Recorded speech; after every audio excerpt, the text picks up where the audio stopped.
The sun was bright that day, but the light wind provided a much-needed cool to the air. Mollusky was just finishing up gathering the wood from the wood-cutting machine when he began to hear a low rumbling coming from the road to Crustenshire. "What is that?" wondered Mollusky out loud. "I'd better go check it out. I've never heard anything like that coming from the road to Crustenshire." And so, Mollusky dropped off his wood cuttings and rushed over to the hill where he could see the road to Crustenshire, the low rumbling sound growing louder and louder after every second that went by. To speed up his travel, Mollusky tucked himself into his shell and began to roll and tumble through the forest's bumpy terrain.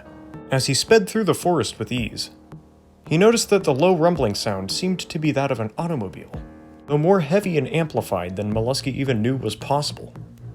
As he got to the hill, Mollusky skidded to a stop, unraveled out of his shell, and squinted out into the distance, trying to interpret what was making all of the noise.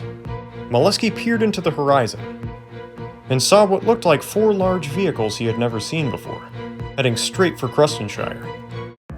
"This doesn't sound good," Mollusky worried. Mollusky quickly tucked into his shell and sped towards the material garage. Once he got there, he quickly got out his spyglass he had found 2 weeks ago while looking for spare parts for his car in the scrap heap. Mollusky then rolled as fast as he could to the edge of the forest, where he could see into Crustenshire Market, an area in the center of the town used for all sorts of businesses and stores. It was also the place everyone would go to hear important news when it was announced, though usually it was just an announcement for a new festival or event in the town, and not whatever this situation was.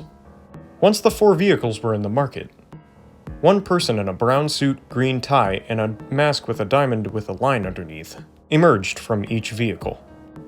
2 were male, one large and wide-shouldered, one short and skinny, almost as if they were a child.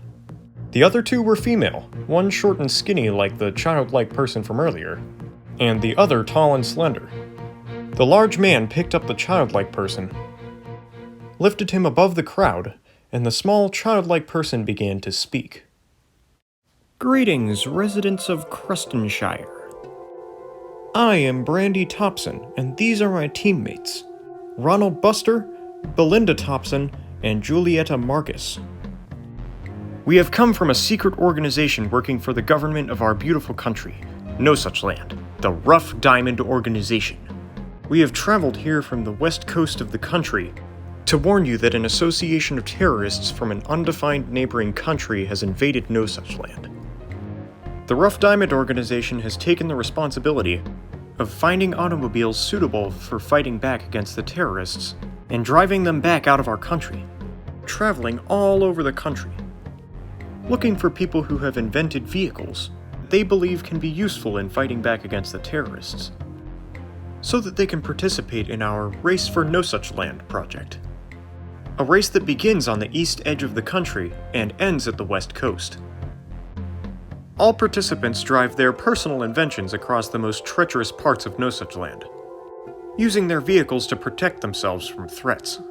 And whoever reaches the finish line at the west coast first will have their vehicle mass-produced and used in the fight against the terrorists, as well as be rewarded with a giant portion of land on the beautiful west coast Knuckle Beach. 1,000 acres to be exact." Brandy Topson's childlike voice echoed solemnly throughout the market. The entire crowd started murmuring, for this was a lot of information to take in, considering how long Brandy's speech was, as well as the fact that the Rough Diamond Organization had arrived completely without notice. Mollusky had begun inching closer and closer to Crustenshire Market, once he had overheard about the Race for No Such Land, for he was beginning to make a plan. He was going to enter the race, so that everyone in Crustenshire would see him as a hero for helping save No Such Land, and not as a monster for having his shell.